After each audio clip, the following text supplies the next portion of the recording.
예. 대단히 새해 복 많이 잘 건강.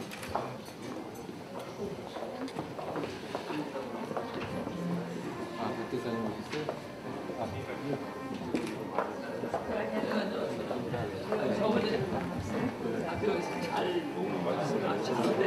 그러세요? 아주 우리 목사님이 들어보니까 참 좋은 말씀을 하시더라고. 좀 해주시면 좋겠다 그래서 들었습니다. 네, 잘 부탁드리겠습니다.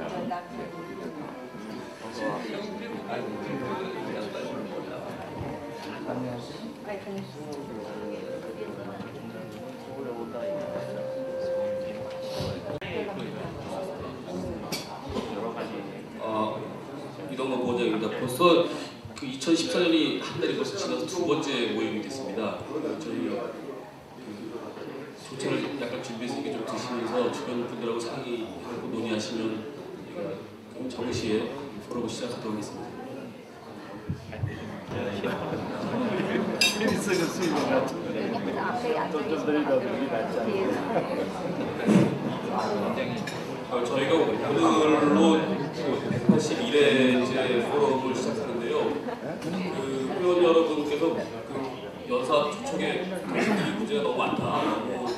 그 편향된 인사분들 너무 많이 오시는 것 같다 이렇게 지적을 하셔서 오늘 특별히 그 중요하지만 특별한 주제를 한번 잡아봤습니다. 우리가 마침 공교롭게 또 어제 그 폭탄 테러가 일어났는데요. 저희가 잘 오늘 종교 중심으로 우리가 생각을 하다 보니까 그 이슬람에 대한 이해가 부족한 경우가 많아서 우리나라에서 최고의 이슬람 전문가를 한 분 모셨습니다. 외국어 대학의 석정빈 교수님을 모시고 이제 중동 및 이슬람권의 새로운 이해라는 주제로 81회 포럼을 시작하려고 합니다. 오늘 연사로 모신 서 교수님의 양력은 세종대학교 총장이신 신구 세종연구원 원장께서 간략하게 소개해 드리도록 하겠습니다.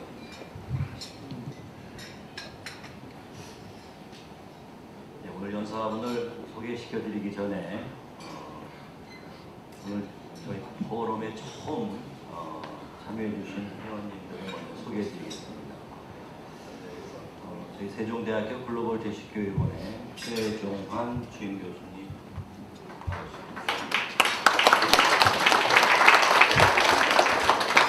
원지혜 강사님,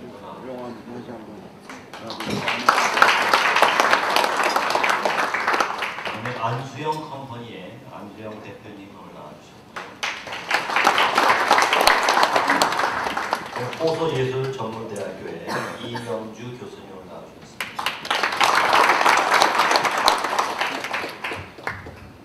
서울예술대학교의 이주영 강사님 나와주셨고요.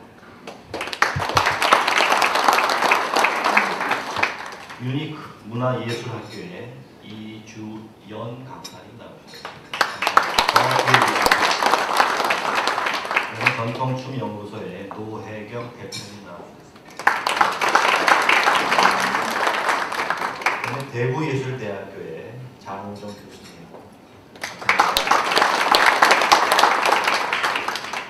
그다음에 대명리조트의 주동규 부장님 나와주셨습니다. 롯데쇼핑의 이철우 총괄사장님 나와주셨습니다. 감사합니다. 주식회사 배향기의 배향기 대표이사님 나오셨습니다.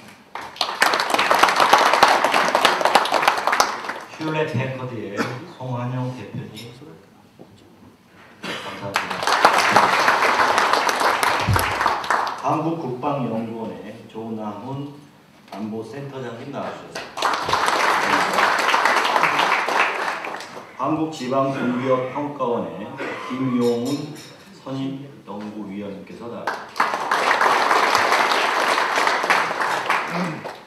홀리차우 신현호 대표님 나와주셨습니다. 저분이 15분 차고 나오시는 분 찬양하고요. 나에도 될 수 있기를 바라겠습니다. 오늘 말씀해 주실 서정민 한국외대 국제지역대학원 중동아프리카 교수님의 간단한 학력과 주요 경력을 소개해드리겠습니다. 서 교수님은 1989년 2월에 한국외국어대학교 아랍어과를 졸업을 하시고요. 93년 2월에 동대학 통역대학원에 한아랍어과 석사를 받으셨습니다. 그 다음에 1996년 6월 달에 카이로에 있는 아메리칸 대학교에서 정치학 석사를 하시고 2001년도 7월에 옥스퍼드 대학교에서 정치학 박사를 받으셨습니다. 박사학위를 받으신 이후에 2003년에서 2007년 8월까지 중앙일보 국제부 카이로 특파원으로 중동 전문 기자로 활약을 하셨습니다. 그리고 2007년 9월부터 현재까지 한국외대 국제지역대학원 중동아프리카 교수로 역임하고 계시고요. 저서가 참 많으신데 대표적인 거 두 가지만 소개해드리겠습니다. 2007년도에 두바이 CEO의 창조 경영이라는 책을 출판하셨고요. 2010년 9월에 리비아의 산업구조와 에너지 정책에 대한 책을 발표하셨습니다. 여러 또 활동도 많이 하셨는데 청와대 경호실 자문위원도 하시고 외교통상부의 정책자문위원도 하셨습니다. 오늘 뜨거운 박수 맞이해주시면 감사합니다. 네, 안녕하세요. 외국어대학교 서정민 교수입니다. 목이 좀 많이 쉬었습니다. 어제 제가 12년 동안 있었던 이집트에서 테러가 발생해서 방송에 많이 출연할 수밖에 없었고요. 좀 희생되신 현지 여행업체 사장도 제가 개인적으로 너무 잘 아는 분이라 마음도 아팠고 했습니다. 오늘 이렇게 아침에 불러주셔서 대단히 감사드리고요. 오늘 편향되지 않은 강의를 하도록 굉장히 노력을 해보도록 하겠습니다. 자, 제가 오늘 주어진 시간이요. 40분, 45분 정도입니다. 그래서 마음이 굉장히 바쁩니다만은 최대한 좀 짧고 간략하게 핵심만 이렇게 오늘 설명을 드리도록 하겠습니다.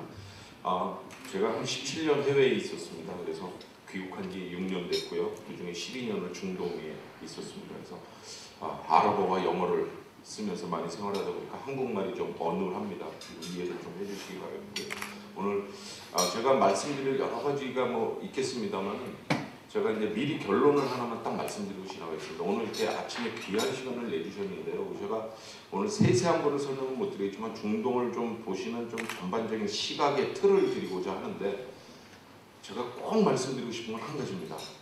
중동을 또는 이슬람권을 이슬람 종교의 렌즈를 끼고 보시지 말자라는 뜻입니다. 그러니까 많은 분들이 그렇습니다. 중동하면 이슬람이 모든 것을 좌지우지할 것이다. 이슬람이 정치, 경제, 사회를 다 좌지우지할 것이다 라고 생각을 하시는 경우가 많은데 그렇지만은 않다라는 점을 제가 이제 오늘 좀 핵심 포인트로 말씀드리고자 합니다. 자, 지금 현재 중동이 상당히 빠르게 바뀌고 있습니다. 70년대 펑펑 나오는 오일머니를 이렇게 낭비하고 쓰는 그런 시대는 상당히 지났다라는 거죠. 이제 중동도 미래를 준비하고 이제 석유 자원이 더 이상 영원하지 않을 것이라는 건 너무나 중동 정부도 잘 알고 있고요. 그래서 이제 미래를 준비하기 위해서 노력을 하고 있고요. 이런 부분에 이제 상당히 선구자적 역할을 했던 것이 두바이라는 곳이고요. 두바이가 상당히 2008년 리먼 브라더스 사태 이후 좀 어려워지면서 사실 조금은 좀 지금 시들해졌습니다만은 두바이가 한때 굉장히 빠르게 발전할 때 한 프로젝트입니다. 지금은 중단됐는데요. 그래서 그림으로 제가 한번 설명을 드리겠습니다. 여기 보시면은 이게 이제 두바이 정부가 추진했던 프로젝트 중에 하나입니다. 돔시티라는 거예요. 이게 좀 돔 모양으로 되어 있는데요. 여기 한 4만 명 정도가 거주하는 하나의 도시입니다. 안에 병원, 학교, 운동장 이런 게 다 들어가는 그런 프로젝트를 구상을 했습니다. 지금 취소돼 있습니다. 좀 정리가 어려워서요. 그 정도의 엄청난 프로젝트들을 하면서 전 세계로부터 이 자금을 수혈을 받고 하는 그런 프로젝트를 진행했는데 여기 사진 보시면 이렇게 와선이 보이십니까? 와선이 기차가 다니는 건물에 이런 프로젝트니까 우리가 좀 상상하기 어려운 이런 프로젝트들을 함으로써 이제 과거와는 달리 좀 창의적이고 창조적인 것을 통해서 자신들의 어떤 이 삶의 환경이나 경제를 바꾸고자 하는 그런 노력을 하고 있습니다. 지금 전 세계 경제가 조금은 회복되고 있습니다만은 그 중에서도 이제 아직까지도 중동의 오일머니는 우리 정부도 한때 뭐 이슬람 금융을 통해서 오일머니를 좀 유치하려고 노력했던 것처럼 아주 강력한 영향력을 가지고 있습니다. 지금 뭐 1,000억 달러 이상을 운용하는 뭐 슈퍼 세븐이라는 국부 펀드가 있는데 이 중에 4개가 중동에 있습니다. 그래서 우리도 이제 중동에 어떤 자금을 좀 투자를 유치하겠다라는 그런 움직임을 보이고 있고요. 이처럼 아직까지도 뭐 이 미국에서 중국 자본과 중동 자본이 빠져나가면은 뭐 하루 아침에 미국의 금융시장이 꺼질 수 있다 이런 얘기가 나올 정도로 지금 아주 엄청난 그 자금력을 바탕으로 세계 경제에 적지 않은 영향을 주고 있습니다. 특히 최근에 세계 그 경제 위기에서 그나마 이 자금 여력이 가장 있는 곳으로 분류되는 것이 중동이기 때문에 어떤 중동의 이 오일머니에 대해서 뭐 전 세계에서 많은 그 관심을 가지고 있다라고 볼 수 있습니다. 지금 현재 상황을 아주 제가 짧게 정리해드렸고요. 자, 그러면 이제 우리가 중동을 보는 시각부터 제가 이제 빨리 한번 들어가 보도록 하겠습니다. 우리가 중동이라는 용어를 딱 들으면은 굉장히 멀고 좀 이상하고 뭐 이렇게 이제 느껴지게 합니다. 그런데 지리적으로 보면은요, 사우디아라비아가 유럽보다 가깝습니다. 그렇죠? 지리적으로는 사실 가까운데 우리에게 굉장히 멀고 이상한 곳으로 느껴지는데요. 물론 언어도 다르고 생긴 것도 다르고 종교도 다르고 다른 점이 많습니다만은 좀 우리가 좀 내면에 좀 들어가 보면은요, 우리와 상당한 유사성을 가지고 있습니다. 자, 보시겠습니까? 이 중동 지역에 가시면 많이 보실 수 있는 거죠. 뭐 중동 여성들은 다 눈만 내놓고 다닌다. 이거 니캅이라고 하죠. 니캅. 이슬람 종교는 여성을 너무나 억압하기 때문에 이렇게 여성들이 이렇게 하고 다닌다라고 얘기를 하고 있습니다. 자, 그럼 우리 100년 전 모습이죠. 잠옷이죠. 우리 아까 한복 전문가님들 오셨는데, 우리도 뭐 이슬람 때문에 저러고 다녔나요? 그건 아니죠. 왜 우리가 이러고 다녔습니까? 남성 중심의 가부장적 권위주의 사회 분위기 때문에 그렇죠. 이슬람권에서도요, 여성들이 이렇게 하고 다니는 것은요, 남성 중심의 가부장적 권위주의입니다. 한마디로 말씀드리면 이슬람 이전에도 이런 복장을 하고 다녔다는 거죠. 그런 이제 중동의 유목문화, 이거는 제가 이제 잠시 좀 말씀드리겠습니다. 자, 라이팅 시스템 한번 보시겠습니다. 우리 뭐 알아봅니다. 제가 바로 학번인데 예전에 미팅 나가면 이렇게 아랍어를 써봅니다. 이 얼굴이 그렇게 경쟁력이 없다 보니까요, 이렇게 관심을 끌고자 아랍어를 이렇게 써봅니다. 근데 뭐 관심은커녕 왜 이상한 언어를 배우냐는 거죠. 오른쪽에서 왼쪽으로 씁니다. 생긴 것도 이상하고 굉장히 이상한 문자라고 생각을 하고 그런 얘기를 하는데요. 우리 예전에 훈민정음이죠.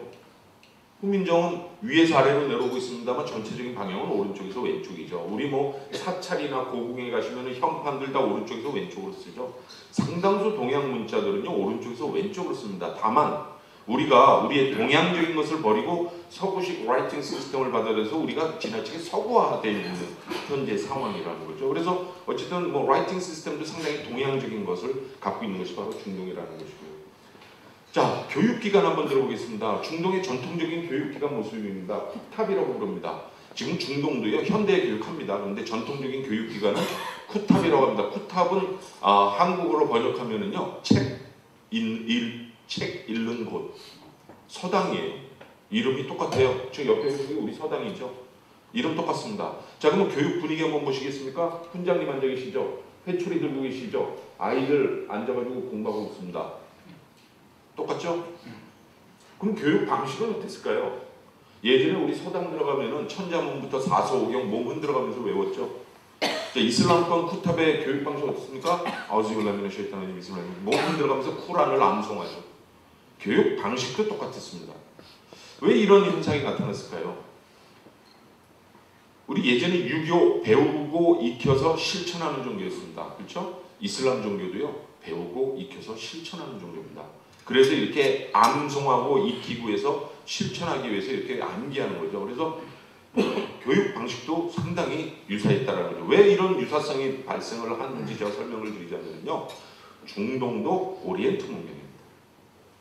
우리가 전세계 문명을 뭐 억시던트, 오리엔트로 둘로 나누게 되면은 중동은 100% 오리엔트 문명입니다. 에드워드 사이드가 오리엔탈리즘이라는 책을 썼을 때, 오리엔탈리즘이 뭐죠? 서구가 오리엔트를 보는 시각을 비판한 것이 에드워드 사이드의 책인데, 한국도 과거에 오리엔트에 있었지만 지금도 뭐 오리엔트라고 볼 수 있겠습니다만은 중동은 철저히 오리엔트 문명이라는 거죠. 그래서 큰 틀에서 보면은 서양 서구보다는 우리와 더 가까운 가치나 이런 것들을 가진 오리엔트 문명인데 우리가 상당히 서구하면서 지금 이제 오리엔트적인 걸 많이 가지고 있는 중동에 대해서 좀 이상하게 보고 있지 않다. 그래서 중동이 우리와 굉장히 먼 곳은 아니다라는 점을 제가 첫 번째 말씀드리고 싶고요. 두 번째로 이제 우리가 중동을 보는 시각에서 가장 오해하는 이제 부분 중에 하나가 뭐냐면요.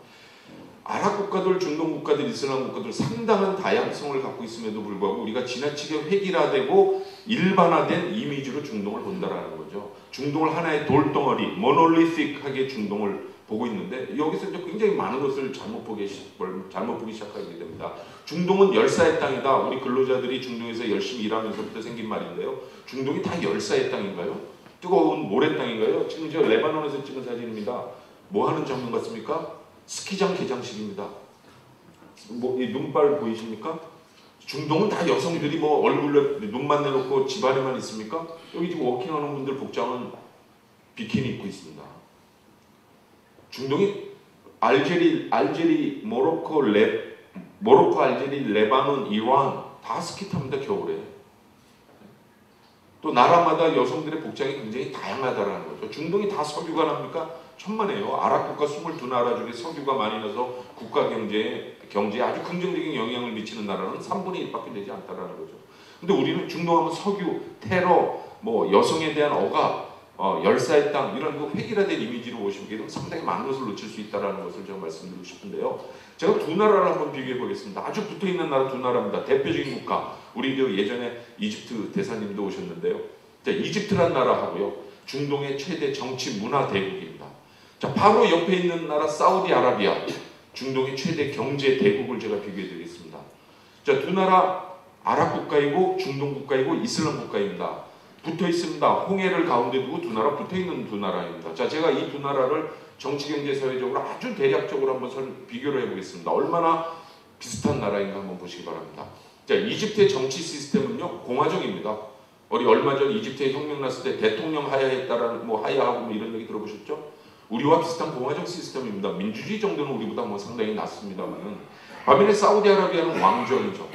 군주제, 절대 세습 군주제. 유럽의 근대사가 군주제에서 공화정으로 바꾸기 위해서 100년 이상 싸웠던 것이 유럽의 근대사 아닙니까?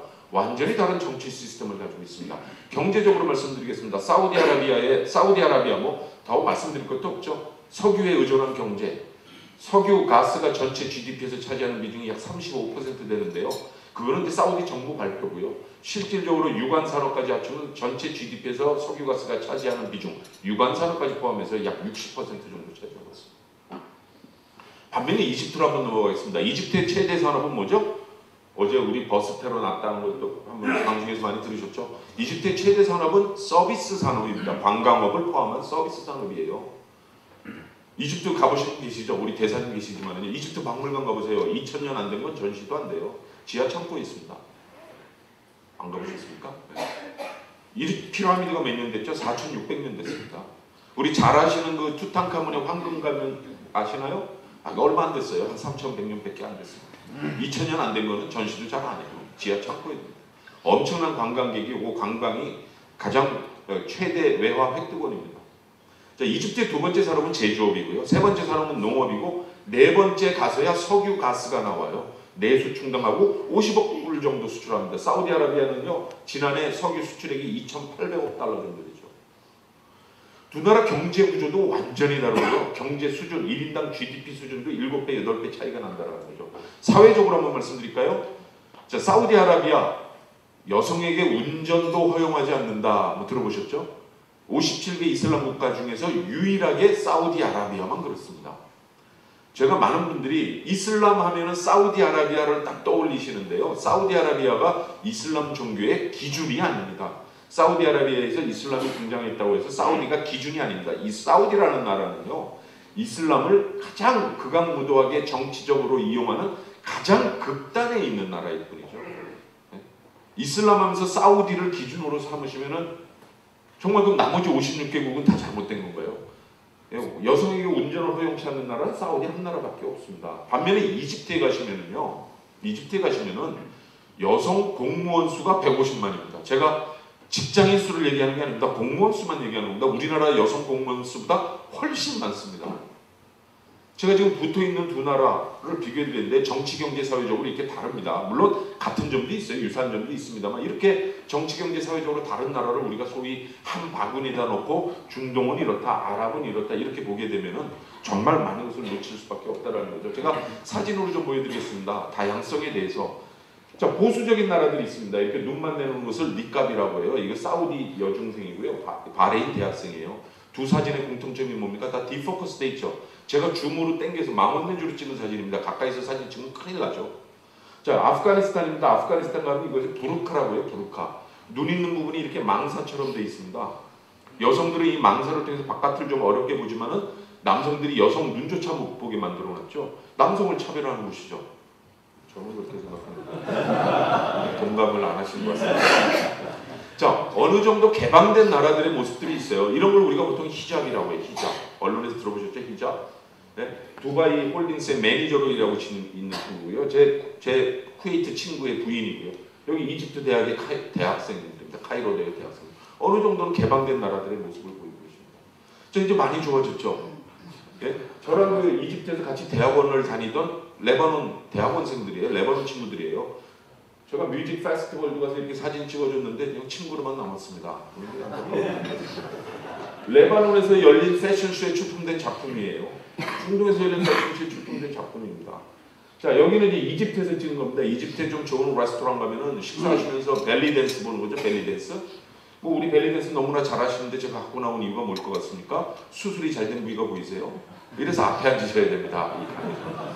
중동 여성들이 집에만 있는 건 아니죠. 얼굴 성형 수술도 많이 하고 신체 특정 부분 수술도 많이 한다는 거죠. 자, 위에 사진은 누구냐면은요. 오사마 빈 라덴 들어보셨습니까? 조카딸입니다. 큰아버지는 가장 극악무도한 이슬람 과격 단체 알카이다 지도자이시고 2011년에 사살됐습니다마는 근데 조카딸은 가수 겸 모델로 활동하고 있으면서 아버지 찍은 사진이죠. 제가 세 세트의 사진으로 보여드렸습니다만 여성의 복장을 보더라도 굉장히 다양성이 큰 나라들의 집합이라는 거죠. 이 지나치게 획일적인 이미지로 중동을 보시게 되면은 좀 많은 것을 놓칠 수 있다는 겁니다. 자, 이제 보다 좀 심각한 주제로 들어가겠습니다. 우리가 중동권, 이슬람권을 얘기할 때 가장 많이 쓰는 용어가 뭡니까? 정교일치라는 거죠. 그렇죠? 정치와 종교가 하나가 되어 있기 때문에 중동이 이슬람권이 잘 안 된다는 거죠. 제가 중동권을 한번 들여다보겠습니다. 중동권은요, 우리보다 훨씬 먼저 서구화된 곳입니다. 왜요? 19세기부터 유럽의 식민지를 당하면서요, 우리보다 훨씬 먼저 서구화된 곳이고요, 우리보다 훨씬 먼저 산업화된 곳이 중동이에요. 그리고 70년대부터 자본주의 시대의 가장 중요한 자본이 오일먼이 있었죠? 오일 쇼크. 70년대 엄청난 자본이 있던 곳이에요. 근데 이런 곳이 뭐 아랍 국가만 얘기한다면 아랍 국가만 22나라인데요. 뭐 선진화된 나라는 없어요. 돈이 많은 나라는 좀 있는데 뭐 경제적으로 정치적으로 선진화된 나라는 없다라는 거죠. 그래서 많은 분들이 중동은 이슬람을 믿기 때문에 잘 안 된다. 이슬람은 하루에 기도를 5번 한다는 거 들어보셨습니까? 하루에 5번 기도하는데 언제 일합니까? 언제 민주화하고 언제 경제 발전합니까? 조금 오해십니다. 하루에 5번 예배를 보는데요. 한 5번 예배를 보는데 담배 한 대 피고 시간이면 예배 끝납니다. 일주일에 한 번 같이 합동 예배를 봐요. 금요일 날 보고요. 금요일 날 합동 예배, 나머지는 혼자 보고요. 한 5분에서 10분 정도면 옵니다. 근데 우리나라에 이슬람권 근로자들이 와 있는데요. 예배 보러 간다면 한 3, 40분 있다가 와요. 이거 왜 그렇습니까? 이건 농땡이 치는 겁니다, 그냥. 그러니까 업무에 지장을 받을 정도로 뭐 예배를 5번 본다고 받는 거 아닌데 저녁에 몰아서 봐도 돼요. 저녁에 몰아서 예배를 봐도 됩니다. 어쨌든 이런 이슬람 때문에 잘 안 된다. 중동은 정교일치다. 정치와 종교가 하나가 돼 있다.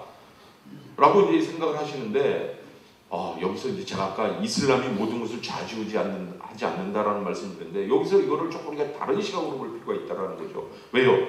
자, 정교일치라는 용어는 누가 만들었는지 아세요? 유럽 학자들이요. 유럽의 중세 시대, 소위 암흑 시대를 표현하기 위해서 만든 용어죠. Unity between Church and State. 유럽의 중세를 소위 개탄해가면서 만든 용어입니다. 왕권과 교황권이 엎치락뒤치락 경쟁을 하고 교황권이 왕권, 국가 권력보다 더 위에 있었던 시대. 이 때문에 이성과 과학과 철학이 죽었던 시대를 개탄해가면서 쓴 용어가 이 정교일치라는 용어예요. 근데 우리는 이 정교일치가 유럽의 중세보다도 더 강력하게 아랍 이슬람권에서 적용되고 있기 때문에 중동이 잘 안 될 것이다 라고 보시는데 아니라는 거죠. 왜요? 여기 제가 써놨습니다만 혹시 관심 있으면 이슬람 역사책을 한번 읽어보십시오. 이슬람 역사책 1400, 이슬람 역사 1400년 동안 단 한 번도 이슬람 종교가 왕권이나 국가 권력 위에 올라선 적이 없습니다. 한 번도 없습니다. 시아파는 예외입니다. 이슬람의 시아파, 지금 전체 이슬람의 10%를 차지하는 시아파는 예외입니다. 정통파인 수니파에서는 단 한 번도 없습니다. 이 부분을 제가 이제 설명드리려고 해요. 그 전에요. 자, 그럼 이집트라는 나라 한번 가보겠습니다. 이집트가 그러면 이슬람, 많은 분들이 그럼 이집트가 이슬람 때 70년대만 해도 이집트가 우리보다 잘 살았었는데요. 이집트는 지금 완전히 엉망이 된 나라가 됐죠. 그럼 이슬람 때는 정말 안 됐을까요? 자, 하나하나 들어가 보겠습니다. 이슬람, 아까 정치 시스템이, 이집트의 정치 시스템이 뭐라 그랬죠? 공화정이라고 말씀드렸죠? 유럽에서 갖고 온 거죠, 벌써. 자, 이집트에 그러면은 경제가 이슬람 경제하고 있나요? 아닙니다. 캐피털리즘, 자본주의, 사회주의, 서구에서 가져온 거 하고 있죠. 네? 이집트의 법이 이슬람법 쓰고 있나요? 천만의 말씀이요. 다 프랑스, 독일에서 갖고 온 대륙법, 실정법 쓰고 있습니다. 이슬람법은요, 전체 법제의 5% 정도 적용이 돼요. 가정법원에서 이혼과 상속 여기에만 적용이 됩니다. 소위 우리 요새 이자를 안 준다는 이슬람 금융 들어보셨습니까? 이슬람 금융? 이자 안 준다는 거요?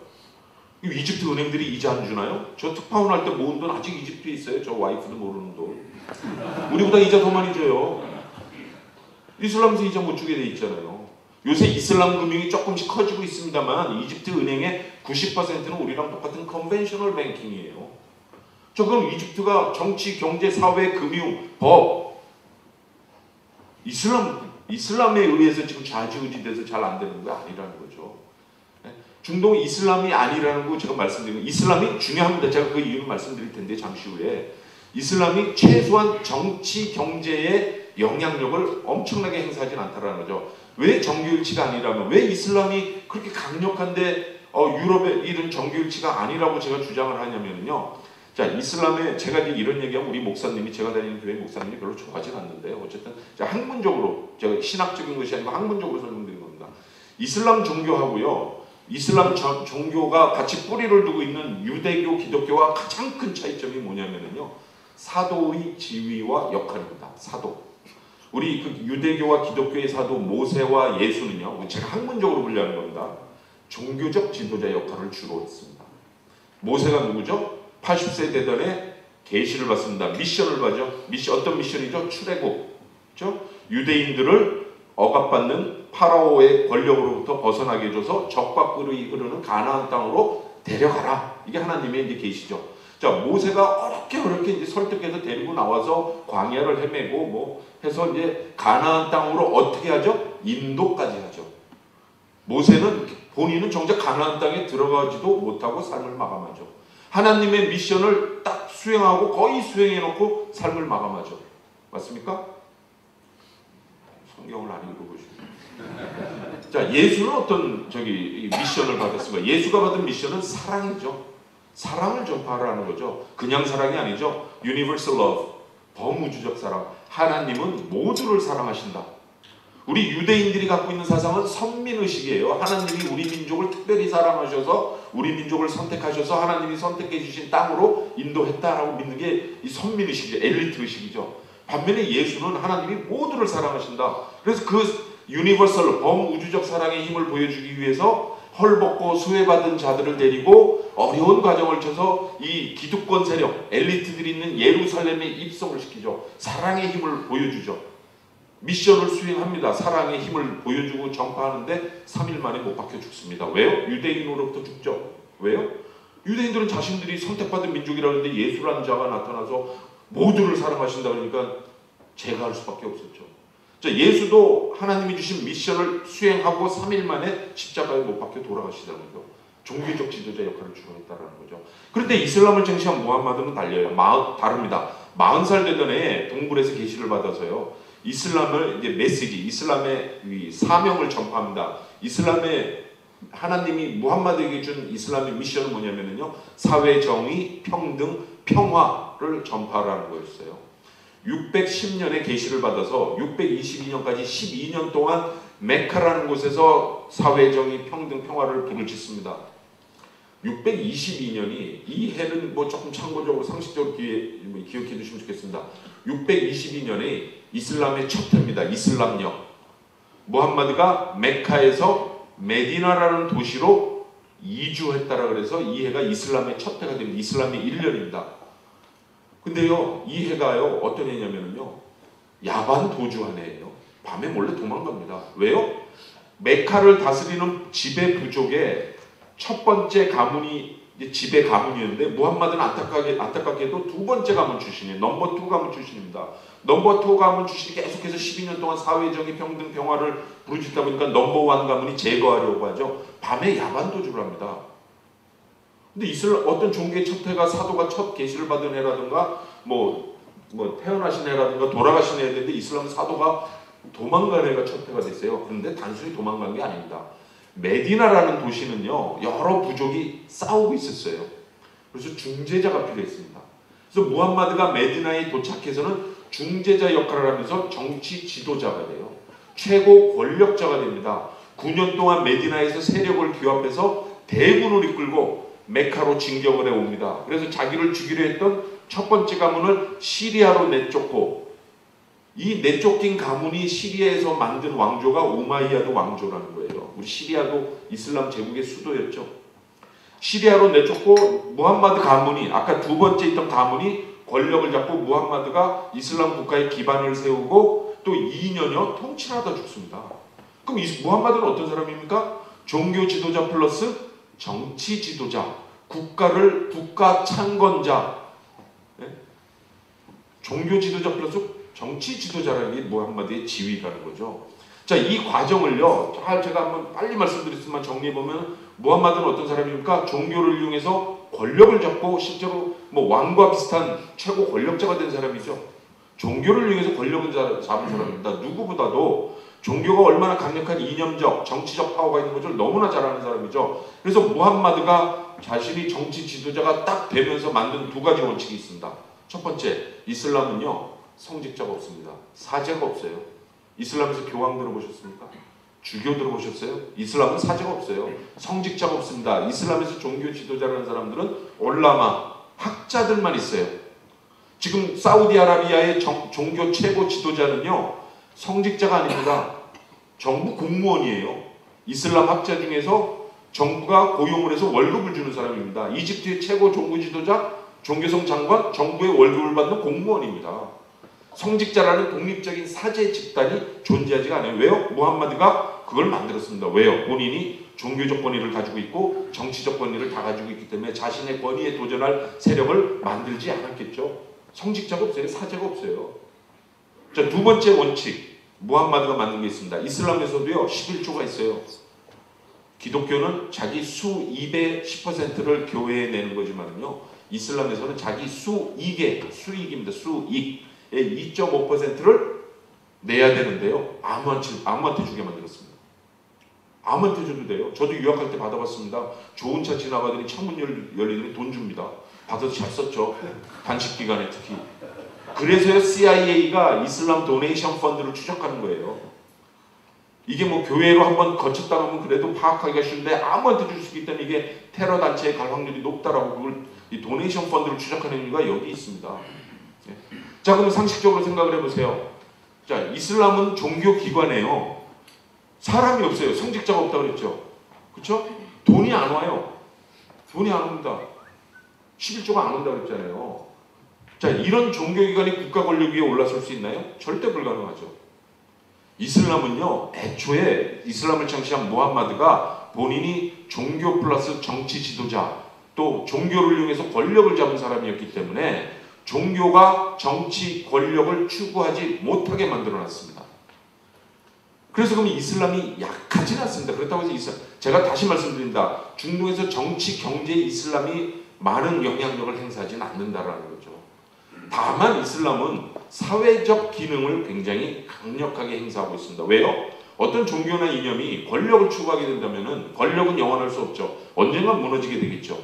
근데 이슬람은 권력을 추구하지 못하게 만들었다고 말씀드렸잖아요. 그래서 1400년 전부터 수행해오던 사회적 기능이 아직까지 끊이지 않고 점차 강화되면서 현재까지 이루고 있기 때문에 사회적 기능 면에서 국민들의 삶과 가치관을 정하는, 결정하는 그런 가치적인 요소에 있어서는 굉장히 강력하다라는 거죠. 그러니까 사회적 기능은 강력하나 정치, 경제에 있어서는 이 영향이 그렇게 크지 않다라는 거죠. 그래서 중동이 잘 안 되는 이유는 다른 제3세계랑 그렇게 크게 다르지 않다라는 거죠. 예? 정치가 부패하고 경제가 비효율적으로 돌아가고요. 교육이 또는 신분 상승이 잘 안 되고요. 사회의 유동성이 부족하고 또 하나 뭐죠? 더우니까 일하기 싫고요. 이런 것들이 이제 잘 안 되는 이유라는 거지 이슬람 때문은 아니라는 것을 이제 제가 이거 설명드린 부분이고요. 그럼 이슬람 때문이 아니면 중동이 그럼 어떻게 해서 지금 중동이 작용되고 있는지 제가요 12년 동안 중동에 살았습니다만 중동 사람들의 뇌리를 제가 이렇게 분석을 해본다면요. 이 사람들의 뇌리에서 이슬람이 차지하는 비중은 제가 봤을 때 한 40% 정도라고 생각합니다. 그럼 나머지 60%는 어디서 나오느냐? 이 유목문화입니다. 소위 유목사회, 오아시스, 사막, 중동의 전통이라는 거죠. 이슬람 전통, 중동의 전통 조금 구분하실 필요가 있습니다. 우리가 이쪽 지역을 얘기할 때 아랍이라고 그러기도 하고 중동이라고 하고 이슬람이라고 하는데요. 제가 하나 뭐 간단하게 질문을 드리면요. 돼지고기 안 먹죠, 이쪽에. 그렇죠? 아랍 전통입니까? 중동 전통입니까? 이슬람 전통입니까? 많은 분들이 이제 이슬람 전통이라고 답하시는데 저는 중동 전통이라고 보고 있습니다. 이슬람 문화라고 하면 맞을 수 있어요. 왜? 현재 이슬람권에서 그렇게 하니까요. 그런데 우리가 돼지고기 안 먹는 것을 어디서 시작했나 우리가 그 뿌리를 좀 본다면요. 유대교도 돼지고기 안 먹습니다.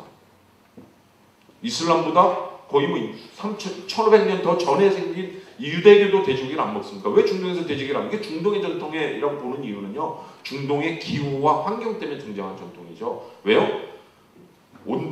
체감 온도가 아니고요. 온도계 들고 계시면 빨간 게 50까지 올라갑니다. 우리도 예전에 어른들이 여름에 돼지고기 잘 먹어야 본전이라고 그랬죠. 또 유목민들은요. 원래 빼빼 마르고 아주 왜소한 체구를 가진 사람들이에요. 왜 그렇습니까? 유목민들은 농사를 못 짓지 않습니까? 고기나 뭐 유제품 먹습니다만은 탄수화물 섭취량이 지극히 낮은 사람들이죠. 지금 살찌는데 제일 뭐 심각한 영향을 주는 게 탄수화물 아닙니까? 요새 이제 과학이 뭐 입증해 놓은 것은 탄수화물 섭취량이 굉장히 낮은 사람들이에요. 그래서 빵이나 밥을 먹기 위해서도 바터링, 동물을 내다 팔고 이 곡식을 사와야 겨우 먹을 수 있는 사람들이죠. 그래서 중동은요 거래의 개념이 굉장히 강합니다. 밥을 먹기 위해서도 물물 교환을 해야 되는 사람이었기 때문에 거래의 개념이 굉장히 강한 사람들입니다. 이 때문에 중동에서는 이 돼지를 키우게 자기도 먹을 것이 없는데 유목민들이 인간이 밥을 줘야 되는 돼지를 키울 수가 없다라는 거죠. 데리고 다니기도 어렵고. 그래서 우리 성경에도 많이 나오는 중동에서 키우는 동물들은 대부분요 데리고 다니면 알아서 먹는 동물들, 먹을 거 없으면 쓰레기통 뒤져서 종이라도 먹는 동물들을 주로 키우는 것이 중동이라는 것이죠. 그러니까 이게 이제 중동 전통으로 보는 게 더 가깝다라는 건데 이 중동에 이거를 좀 많이 보셔야 됩니다. 제가 중동의 유목 문화를 이해하시는 걸 이 두 오물의 방정식이라는 접근법을 좀 소개해드리려고 해요. 중동의 사막에서의 유목민들이 존재하기 위해서는요 최소한 두 개의 큰 우물이 있어야 생존이 가능합니다. 오아시스죠. 여름용 오아시스, 겨울용 오아시스. 유목민들이요 뭐 정처 없이 염소낙타양 데리고 아무데나 다니는 사람들이 아닙니다. 그러면 죽어요. 사막에서 아무데나 가면 죽습니다. 이 사람들은요 이 여름용 우물에 좀 오래 머물고 이제 풀이 떨어지면 이제 겨울용 큰 오아시스로 이동하는 사람들입니다. 이 사람들이 이동하는 것이 이 부족의 영역이죠. 자, 중간에 작은 우물들이 있어야 되겠죠. 열흘에 한 번은 물을 공급받아야 되겠죠. 맞습니까? 자, 그럼 이 사람들에게 우물은 뭘 의미합니까? 생명이죠. 우물을 빼앗기면 어떻게 되죠? 죽습니다. 그럼 어떻게 됩니까? 무장을 하고 지켜야 되죠. 1년 내내 모든 남성들이 무장을 하고 전투태세를 유지하고 하시라도 전쟁을 수행한다라는 거죠. 어떤 사회입니까? 아주 강력한 남성 중심의 사회라는 거죠.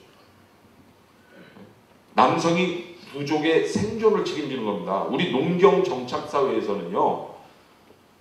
남자가 하루 종일 화토 쳐도 뭐 굶어 죽진 않습니다. 이거 녹화되고 이제 화토 얘기라고 이러면 안 되는 거예요. 화토 쳐도 굶어 죽진 않죠. 여자분들이 일하면 되니까요. 그래서 우리 농경 사회 또 이 채집이 쉬운 밀림 이런 데서는요. 모계 사회가 존재합니다만은 유목 사회는 모계 사회가 거의 없어요. 왜요? 남성이 주도해서 부족의 생존을 지키기 때문에 아주 강력한 남성 중심의 사회가 될 수밖에 없죠. 자, 이것이 이제 또 많은 그 정치 체제, 정치 시스템에 영향을 줍니다. 자, 모든 남성들이 다 칼을 차고 무장을 하고 있어요. 이 부족원들을 다스릴 수 있는 가문은 어떤 가문이어야 됩니까? 아주 강력한 군사력, 물리력을 가진 가문이어야 되겠죠. 맞습니까? 물리력을 중시하는 사회. 이 가문의, 이 지배 가문의 지도자는 어떤 권위를 가질 것 같습니까? 군대의 사령관 같은 권위를 가져야 되죠. 네? 1년 내내 전투태세를 유지하고 전투를 지휘해야 된다는 거죠. 아주 강력한 권위주의가 등장한다는 거죠. 그 전투까지 수행해야 되는 거기 때문에 이 지배 가문은요, 단순히 정치 권력만 갖는 것이 아니고요, 경제력까지 다 가져요. 왜? 전투를 수행하기 때문에 어떤 이 경제력, 이런 것까지 다 컨트롤할 수 있는 권력을 갖습니다. 그리고요, 모든 정치 경제 권력을 거의 갖기 때문에 아버지의 역할을 해야 되죠. 부족의 이 복지를 다 책임져야 되는 겁니다. 중동의 부족 이름이요, 부족 이름 중에 부족 이름이 바누로 시작해요. 바누 아미르. 지배자 이름이 아미르라 그러면 부족 이름이 바누 아미르예요. 바누가 무슨 뜻인지 아세요? 우리 그 이스라엘 사람 이름 중에 벤 구리온, 뭐 벤 들어가 있는 거 많죠. 벤이 뭐죠? 뜻이 아들이란 뜻이죠. 이 바누는 아들들이에요. 그래서 유대인 회사들 보면 브라운 앤 선스 뭐 이런 회사들 많이 못 들어보셨습니까? 미국 가면 많죠. 네. 벤 복수가 바누예요. 중동에 가면은요, 부족 이름이 누구의 아들들이에요. 그러니까 지배자와 부족원은 아버지와 아들 관계죠. 자, 제가 지금 세 가지를 말씀드렸으면 뭐죠? 남성 중심의 가부장적 권위주의 사회. 아까 제가 우리나라 여성들이 그 잠옷을 입는 거 얘기할 때 같은 얘기를 했죠. 중동 사람들의 뇌리에 가장 많이 가득 차 있는 것은요, 우리 과거 유교 사회에서 있었던 것처럼 아주 강력한 남성 중심의 가부장적 권위주의예요. 여성들이 집 밖에 못 나가게 하는 거 남성 중심의 가부장적 권위주의. 중동의 전통에 가깝다라는 거죠. 중동이 왜 잘 변하지 않느냐고요? 두 가지 이유입니다. 왜 우리는 그래서 20세기를 거치면서 남성 중심의 가부장적 권위주의를 많이 희석시켰는데요. 아직은 좀 남아 있습니다만은 중동은 이렇게 잘 안 바뀔까요? 두 가지 이유죠. 첫 번째 이겁니다. 생존을 위한 남성 중심의 가부장적 권위주의라고 말씀드렸죠. 우리가 예전에 사회 질서, 정치 질서를 유지하기 위한 남성 중심의 가부장적 권위주의가 훨씬 강한 거죠. 변하는 속도가 늦을 수밖에 없죠. 두 번째, 종교적인 이유가 있습니다. 이슬람의 경전이 두 가지예요. 첫 번째, 코란이라는 거죠. 하나님의 말씀. 두 번째, 하디스라는 게 있어요. 무함마드의 언행록. 무함마드가 했던 행동과 말. 이슬람에서는요, 무함마드를 철저히 인간으로 봅니다. 100% 인간. 그래서 이슬람의 가장 큰 특징이 이슬람이 도대체 뭘 믿냐고. 이슬람의 가장 중요한 신앙은요, 아주 강력한 유일신 사상이에요. 알라 외에는, 하나님 외에는, 창조주 알라 외에는 아무런 다른 신도 없다라는 거죠. 그래서 기독교랑 갈등이 있죠. 기독교는 예수도 하나님의 아들로서 신성을 가지고 있잖아요. 그렇죠? 근데 이슬람은 그걸 부인하는 거예요. 알라 외에는 아무도 없다라는 거죠. 사우디아라비아 국기에 뭐 그림인지 글씨인지 아랍어 두 줄 써 있는 거 보이세요? 그 첫 줄이 알라 외에 다른 신은 절대 없다라는 겁니다. 이슬람에서 가장 중요한 신앙이라는 거죠. 이슬람이 그래서 특징 중에 하나가 뭐냐면요, 이슬람은 성화가 없어요. 이슬람을 창시한 무함마드도 우상이 될까봐, 신과 비슷한 존재가 될까봐 무함마드의 얼굴조차 그리지 않습니다. 얼굴조차 없어요. 성화 자체가 없습니다. 이슬람은. 그래서 아라베스크 문양 들어보셨어요? 아라베스크 문양? 아랍에서 온 문양, 이슬람 문양의 특징이 뭡니까? 기하학적 문양만 반복이 되죠. 여기 제가 뭐 얘기가 지금 뭐 딴 데로 샜는데요. 그래서 아주 이제 강력한 남성 중심의 가부장적 권위주의가 중동이고요. 그러니까 중동이 잘 바뀌지 않는 두 번째 이유는요. 그래서 이 무함마드가 무함마드는 신성이 전혀 없는 대신 하나님의 말씀에 따라서 가장 완벽한 삶을 산 100% 완벽한 사람으로, 인간으로 보고 있어요. 그래서 무함마드가 했던 행동을 따라하는 게 굉장히 중요하겠죠. 아주 완벽한 인간이라는 거죠. 그러니까 1400년의 인물을 아직까지 상당히 많이 따라한다는 거죠. 대표적인 것이 뭡니까? 중동이 그렇게 더운 곳인데 왜 이렇게 턱수염들을 많이 길러요? 왜 그런지 아세요? 무함마드 따라하는 거예요. 왜 아직까지 샌들을 신고 다니고, 장관도 샌들 신고 긴 파자마 입고 출근하고 그래요? 절대 이상하다, 나쁘다 얘기하시면 안 됩니다. 굉장히 중요한 아주 착한 행동이에요. 무함마드를 따라하는 거죠. 이 두 가지 때문에 중동이 잘 안 바뀌고 있다는 거죠. 그래서 이 유목 문화가 사실은 더 크게 작용한다는 게 제가 지금 말씀드린 거 한번 정리해드리겠습니다. 사우디로 가보겠습니다. 사우디 누가 통치하고 있습니까? 네, 사우디 누가 통치하고 국왕이죠. 국왕이 이제 그게 가문입니다. 무슨 가문인 줄 아세요? 그 왕족이 어떤 가문인 줄 아세요? 사우디에 다 알고 계시는데요. 사우드 가문이 통치 가문 이름이 지금 나라 이름이 돼 있죠. 아부다비 누가 통치하는 줄 아세요? 나히양 가문, 두바이 막툼 가문, 바레인 칼리파 가문, 카타르 사니 가문, 쿠웨이트 사바하 가문, 오만 까부스 가문. 우리 소위 지금 중동의 왕정이라는 데가 엄밀히 말씀은 다 가문 통치예요. 자, 그럼 다시 한번 말씀드리겠습니다. 그럼 사우디 지배 가문 왕족이 정치 권력만 갖고 있습니까? 실질적으로 경제 권력도 다 가지고 있죠. 네? 자, 그럼 중동이 이슬람적으로 통치되어 지금 말씀드린 유목 문화의 남성 중심의 가부장적 권위주의를 독칭이 됩니까? 이게 더 강하다라는 거죠.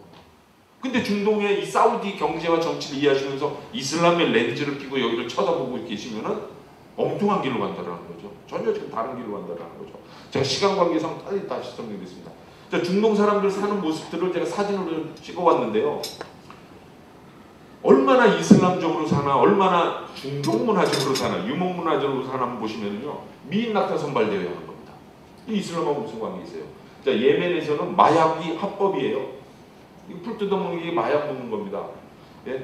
자, 이거 굉장히 중동 사람들은 해학적인 사람이에요. 제가 이라크 이 특파원 하면서 이라크를 9번 취재했는데요. 그래서 저 중앙일보 그만뒀습니다. 전쟁하는 데만 보내더라고요. 네. 이라크에 그 전쟁 중에 갔는데 잉어 장수가 외국인 기자 왔다고 잉어 입에다 담배 물려서 뭐 쇼 보여주겠다고 이러겠습니다. 전쟁통에. 굉장히 해학적인 사람들이 사는 것이 중동이라는 거죠. 자, 여성이 전통춤에 없는 이유는 남성 중심의 가부장적 권위주의 때문이라는 거죠. 이슬람보다는. 그 다음에 이집트에는 이런 나눔의 문화가 있어요. 왜냐면 이게 1년에 한 달 단식을 하는데요. 단식을 할 때 이 부잣집 앞에 이런 테이블이 놓입니다. 그래서 1년 내내, 한 달 내내 어려운 사람들 밥을 주는 일종의 나눔의 문화가 있다는 거고요. 이라크에서 지금 겁니다. 이 전쟁 중에도 기독교인들이 이제 이 크리스마스 미사 보러 가는 거를 제가 이제 찍어온 겁니다. 이집트란 나라에 기독교인이 몇 명인 줄 아세요? 이집트 한 나라에요? 1000만 명이 살고 있습니다. 지금. 인구의 15% 기독교인이 1000만 명이 있습니다. 1400년 이슬람 지배를 받고 있는데 기독교인이 1000만 명이 있어요. 이슬람이 그렇게 또 이거 우리 목사님이 굉장히 싫어하는 그 발언입니다. 그렇게 이슬람이 기독교를 억압했으면 현재 1000만 명이 남아있기가 좀 어렵겠죠. 자, 이 사진은 뭐냐면은 알제리에서 찍은 사진이에요. 2월달에 찍었습니다. 2월달에 뭐 하는 것 같아요? 발렌타인스데이 선물 가게에서 선물 사는 장면이에요. 중동에 가시면은 2월달 되면 선물 가게가 다 빨간색으로 바뀌어요. 발렌타인스데이 유럽 기독교 문화가 중동의 젊은이들에게 많이 확산되어 있다는 거고요. 레바논에서 찍은 사진입니다. 같은 수영장인데 이분은 정상적인 수영복을 입고 계시는데 보수적인 사람은 어떠냐고요? 수영복입니다. 전신을 덮는 얇은 스판으로 된 수영복을 입고 있다는 거죠. 네.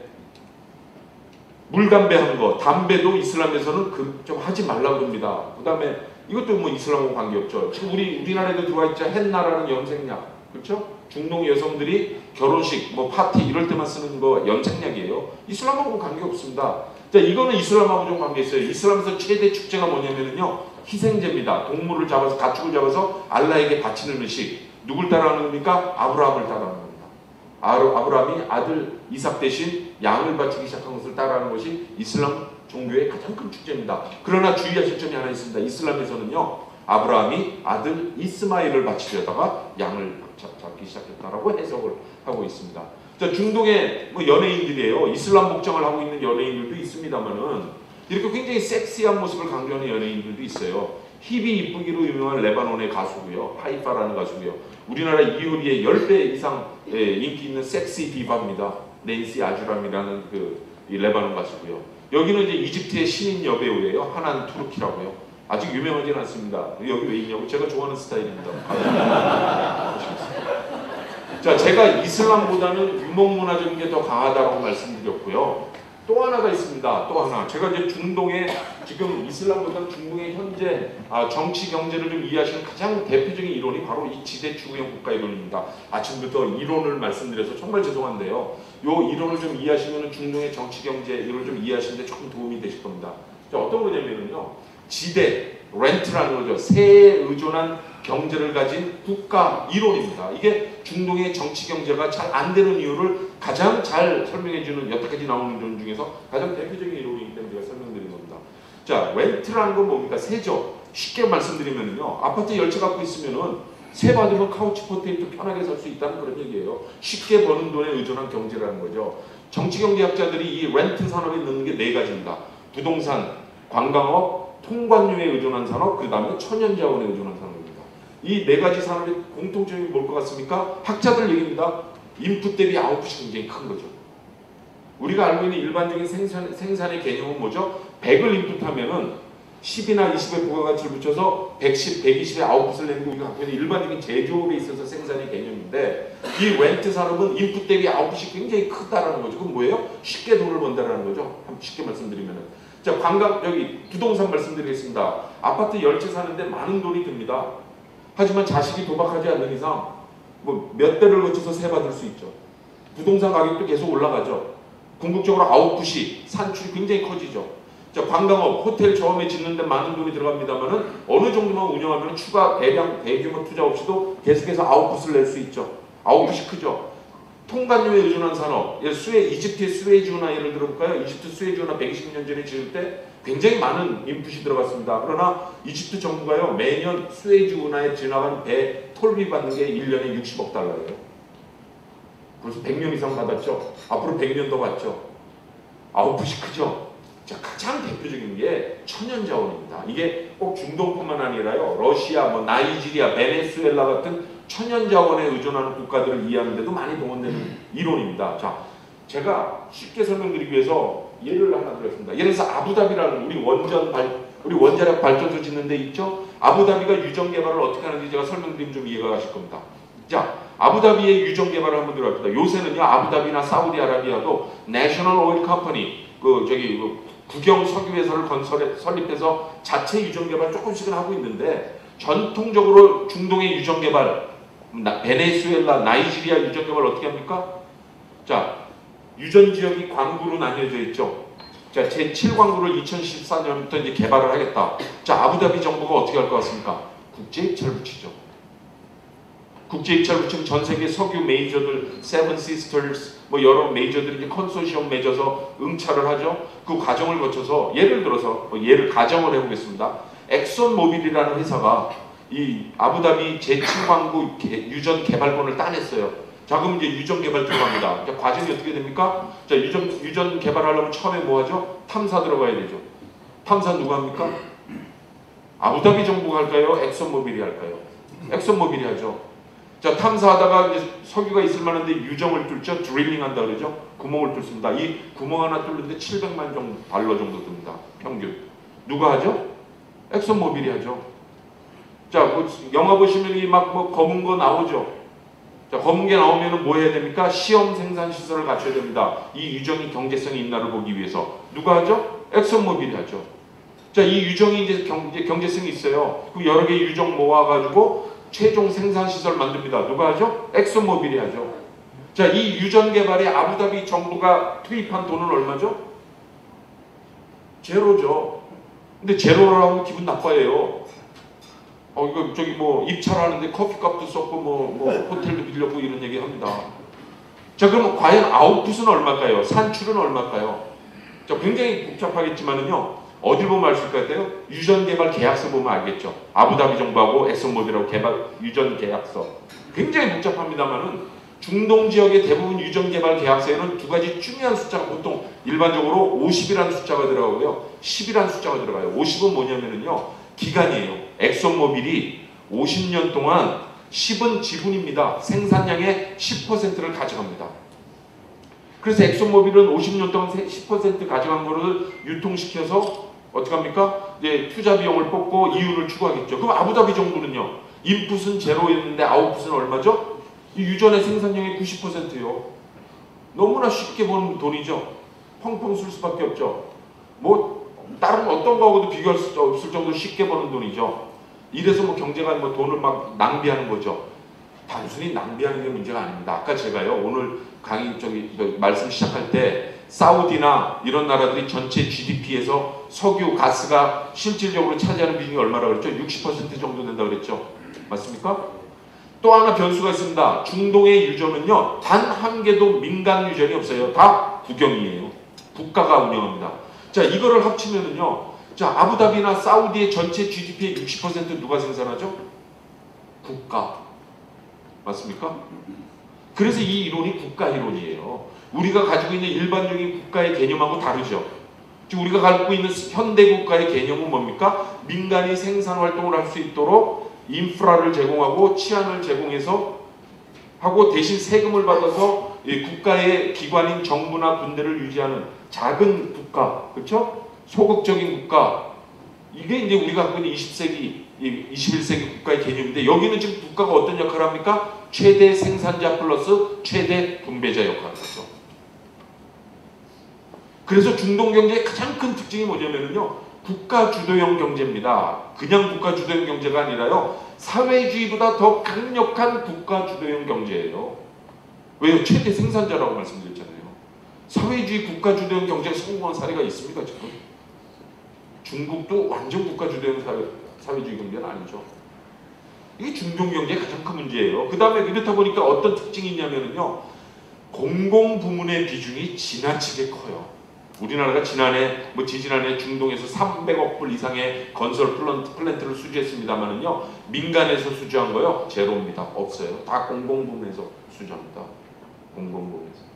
자, 근데 공공부문이 어떤 문제가 있습니까? 공공부문은 섹터별로 나뉘어져 있죠. 경쟁 시스템이 아니라는 거예요.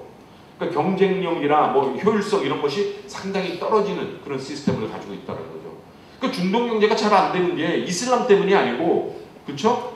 아까 그 이 유목문화의 권위주의 체제와 플러스 이런 그 생산 방식에 따른 아주 독특한 국가 형태 때문이라는 거죠. 이것이 단순히 경제에만 영향을 주냐고요? 민주화에도 영향을 줍니다.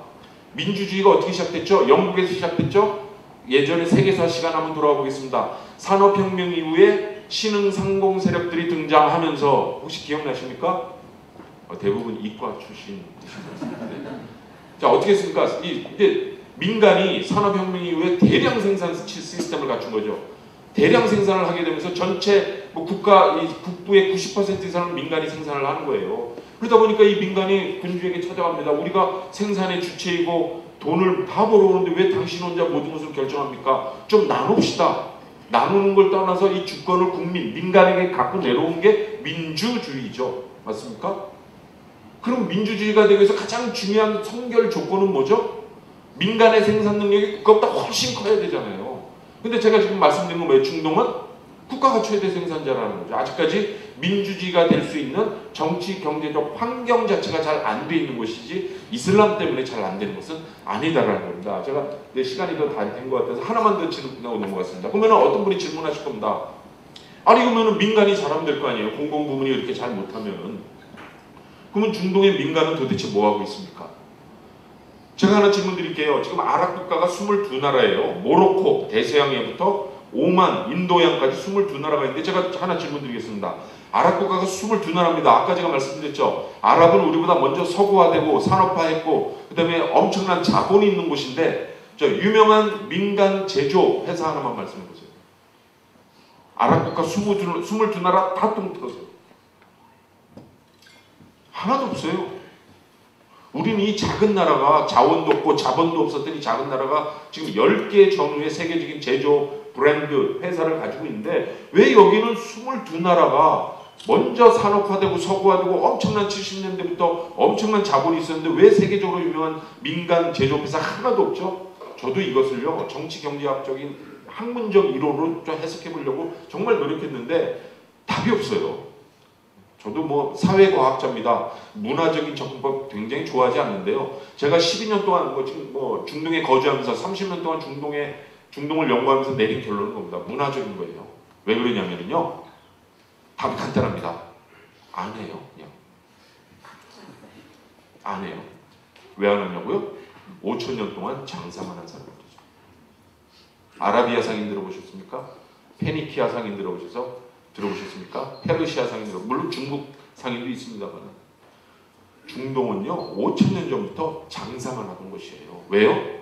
산업혁명 이전에 인류의 가장 중요한 생산 수단이 뭐였죠? 토지였죠. 농업이니까요. 근데 중동에 땅 갖고 뭐 하시게요? 모래알 세시게요? 중동에서 누구나 부를 축적해서 신분을 상승하고 어떤 소위 출세를 하고 싶으면 뭐 해야 됩니까? 장사를 해요. 아직도요. 제가 중동에 뭐 12년 거주하면서 중동의 젊은이들에게 물어보자면 뭐 하시냐고 하면 다 장사예요. 5천 년 동안 장사만 한 사람입니다. 전 세계에서 이 중동의 장사의 공식이 뭔지 아세요? 장사를 해서 돈을 벌면은 장사를 해요. 먼저 고리대금. 이거 제일 전 세계에서 제일 잘한 민족이 누구죠? 유대인들 아닙니까? 어디 출신이죠? 중동 출신이잖아요. 네. 그럼 이슬람에서는 이자를 못 주게 만들어놨어요. 이슬람에서 이자가 못 준다 그랬잖아요. 원칙적으로 고리대금을 못 하게 했잖아요. 왜 그래요? 아까 제가 이슬람을 창시한 사람이 누구라 그랬어요? 정치 지도자라 그랬죠. 권력자라 그랬죠. 강력한 신흥 상공 세력이 등장하는 것을 끊어버린 거죠. 무함마드가 권력자로서. 안 해요. 아랍에서는 장사만 해요. 자, 장사라는 게 뭐죠? 극단적으로 말씀드리면 아침에 물건 사다가 저녁에 2배 받고 팔 수 있는 그런 거죠. 자금 회전이 굉장히 빠른 거죠. 그 다음에 감가상각 개념이 없죠. 네? 뭐 원료가 뭐 감가가 상각이 된다든가 기계가 감가상각이 되는 게 아니죠. 물건 사다가 재놨다가 되파는 일을 하는 사람들이죠. 이것이 뭐 홍수 나서 물건이 없어지면 이것을 감가상각으로 볼 수 있는데요. 중동은 미이라가 생기는 곳이죠. 네? 비도 안 오고.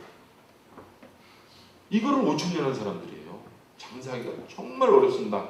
한 가지 예만 들어드리고 끝내겠습니다. 그렇다고 제조업을 전혀 안 하냐고요? 제조업 합니다. 제가 21세기에 꼭 제조업을 해야 경제가 발전한다는 얘기는 아닙니다. 그런데 중동은 워낙 안 해요. 지금 중동에 2011년에 네 나라 정권이 붕괴됐는데 그것이 뭐 정치적 부패, 정치적 뭐 독재, 뭐 경제적, 사회경제적 문제점도 있지만은요 가장 기저에 깔린 것이 인구 폭증이에요. 대사님 좀 계시지만은요 제가 92년에 이집트에 처음 갔을 때 이집트 인구가 6,300만이었죠. 지금 이집트 인구가 9천만이에요. 사우디아라비아가 잘 살아요? 사우디아라비아가요 돈 흥청망청 쓸 때는 80년대 중반까지 했습니다. 사우디 인구가 1,000만이 안 될 때 얘기했습니다. 지금 사우디 인구 3,000만이죠. 인구가 이렇게 폭증하는데 제조업 기반이 없는 겁니다. 제조업을 안 하다 보니까 이 고용 창출이 안 되는 거죠. 그러니까 젊은이들이 이제 그 임계점을 넘어서서 거리로 막 뛰어나오고 있는 거죠. 이게 이제 중동의 정치 변동에 가장 기저에 깔린 배경이라는 거죠. 제조합니다. 정부에서요. 하도 민간이 안 하니까 정부가 운영하는 큰 공장들 많습니다. 자, 민간도 하긴 하는데요. 중동의 그 민간이 하는 그 제조업은요. 잘 들여다보시면 다 장사예요. 정확 제조업이 아닙니다. 대사님 계시지만 우리가 제가 90년대 초에 이집트에 갔을 때 우리나라 어떤 자동차가 조립이 됐냐면요. 엑셀이 조립이 됐어요. 현대 엑셀. 좀 지나니까 기아 프라이드가 조립이 됩니다. 제가 특파원 갔을 때만 해도 대우 라노스가 조립이 됐어요. 2003년에. 지금 또 라노스 안 해요. 지금 뭐 하냐면 또 현대 베르나. 이집트란 나라가요. 우리나라가 자동차 대량 조립해서 수출까지 이어진 게 1976년 폰이죠. 이집트란 나라는요. 자동차 대량 조립 우리보다 20년 전에 시작합니다. 나스르라는 자동차가 나와요. 피아트 모델 타서 1956년에 대량 조립을 시작하게 됩니다. 우리나라 현대가 지금 세계 5위 전후의 세계적인 자동차 대기업이 되었는데요. 이집트요? 아직 자동차 조립만 해요. 왜 그래요? 장사로 하기 때문에 그렇습니다. 아까 제가 계속 자동차 차종이 바뀐다고 그랬죠. 이집트 자동차 업체가 예를 들어서 현대차를 조립하겠다고 한국에 옵니다. 그럼 현대차랑 어떤 계약을 맺냐면요. 부품 공급 계약을 맺어요. 그럼 현대차가 가서 생산 라인을 현대차 조립할 수 있게 이제 바꾸겠죠? 다 돈 받고 합니다. 그 다음에 이제 부품을 파는 거예요. 자, 이집트 기업이 현대에 요구하는 게 하나 더 있습니다. 엔지니어 보내주세요. 뭐 해달라는 겁니까? 생산 관리 해달라는 거죠. 그럼 이집트 기업이 하는 건 도대체 뭐예요?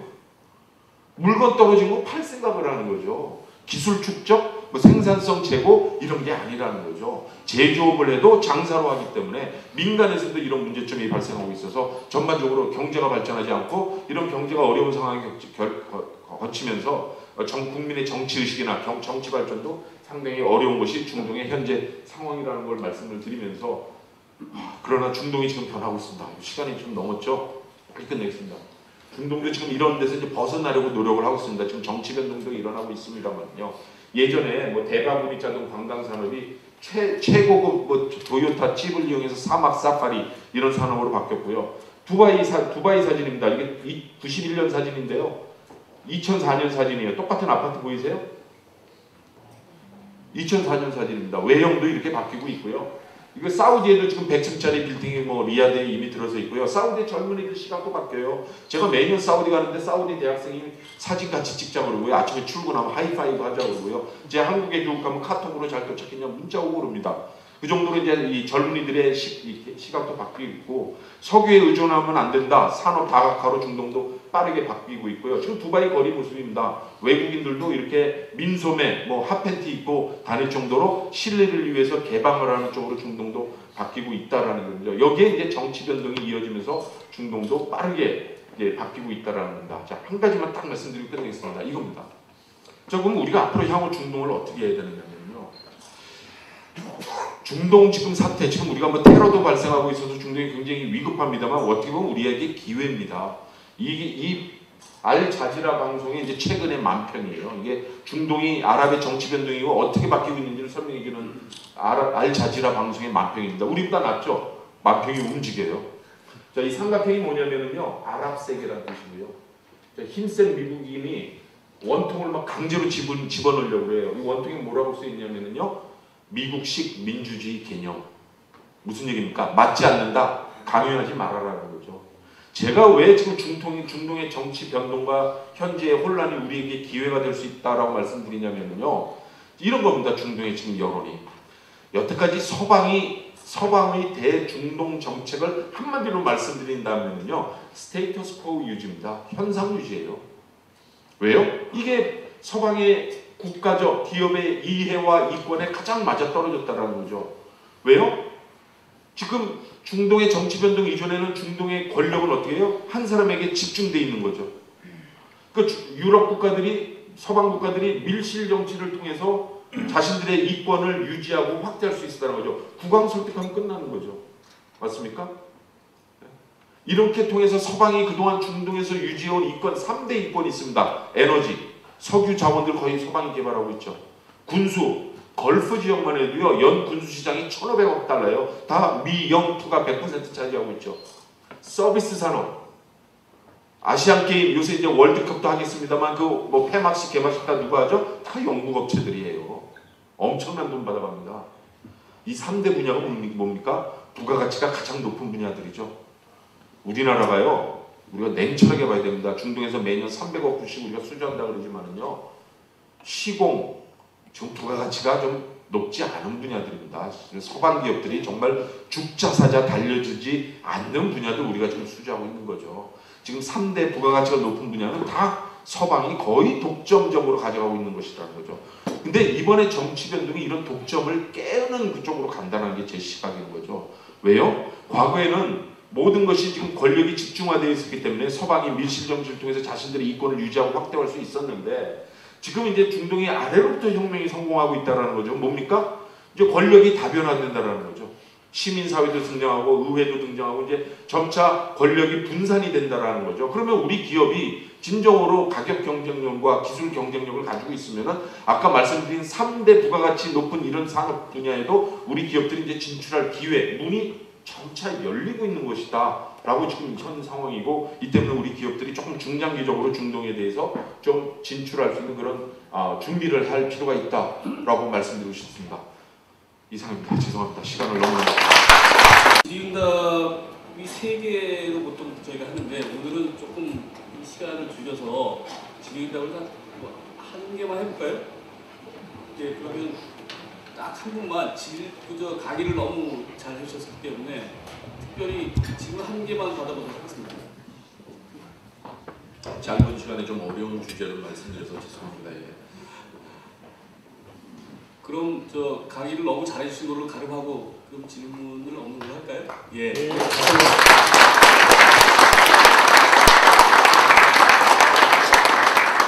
사실은 뭐 제가 사회를 본 이래로 질문 없이 강의하는 것은 오늘 처음입니다. 그 바쁘신 가운데 저 시간을 내주신 서정민 교수님 다시 한번 감사드리고요. 예.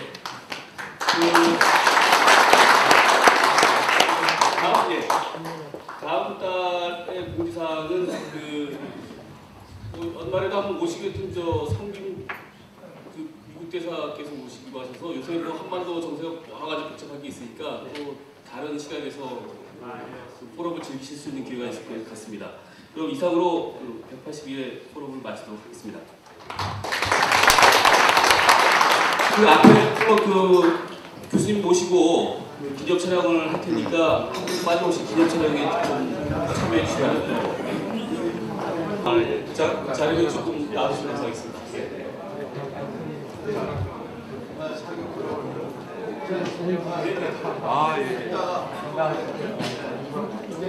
사진 찍을 사람 부족하다고 조금 하라고 보기 싫었지. 공부 다음 주에 또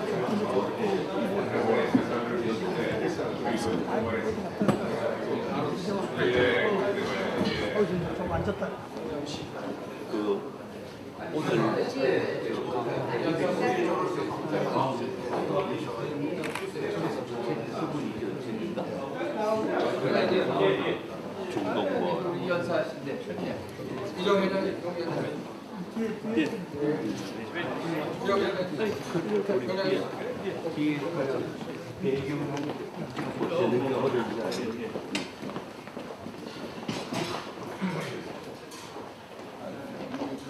재밌었어.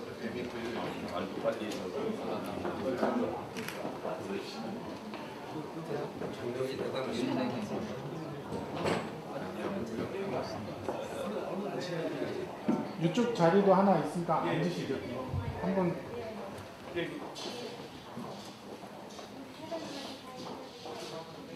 예, 그 뒤에 줄은 옆으로 좀 오셔도 될 것 같습니다.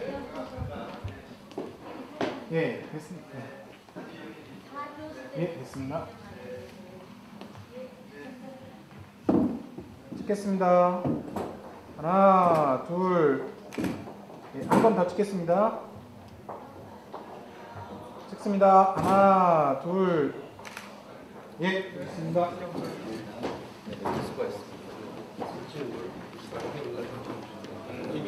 또 우리도 글도 좀 쓰고 아이고 아주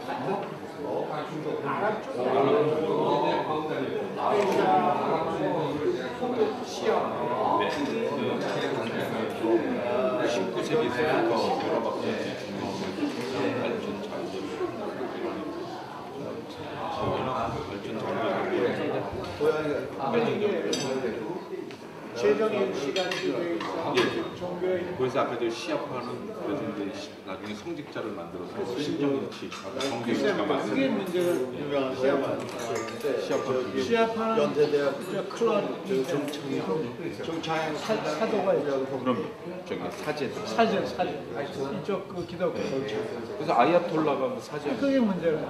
아 그래요? 아유, 다음에 또 한번 기회 말이에요. 그렇군요.